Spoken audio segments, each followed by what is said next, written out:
Sunday evening 5:30 అయింది. Everyday snacks ఉండాలి. Sunday అంటే కొంచెం స్పెషల్‌గా ఉండాలి కదా స్నాక్స్.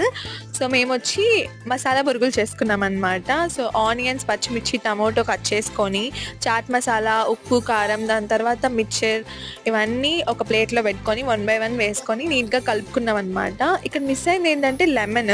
సో, లెమన్ మాకు అవైలబుల్‌లో లేదనమాట అప్పుడు. కిందకెళ్ళి తెచ్చుకునే ఓపిక అస్సలు లేదనమాట. అసలే సండే కదా! ఇంకా అసలు ఓపిక ఉండదు కిందకెళ్ళడానికి. సో, ఇలా మసాలా బురుగులైతే చేసుకొని తిన్నాం గైస్. చిన్నప్పుడు స్కూల్స్ దగ్గర, కాలేజెస్ దగ్గర ఈవినింగ్ టైంలో మసాలా బురుగులు చూస్తే హమ్మయ్య! మసాలా బురుగులు తినొచ్చు అనుకుంటాం కదా! Because I know gobi, panipuri separate fan base, but masala బురుగులకు కూడా అంతే ఫ్యాన్ బేస్ ఉందనమాట నాకు తెలిసి. నాకు అంత ఫేవరెట్ ఏం కాదు, బట్ నేను తింటాను. మా ఫ్రెండ్స్‌కి చాలా చాలా ఇష్టం అనమాట. నెక్స్ట్ వీడియోలో కలుద్దాం. బాయ్. Do subscribe. మసాలా బురుగుల గురించి ఏంట్రా ఇంత టాపిక్ మాట్లాడింది అనుకోకండి. నాకు తెలిసిన టాపిక్‌ని కొంచెం ఎక్స్‌పాండ్ చేసి చెప్పాను అనమాట. మీకు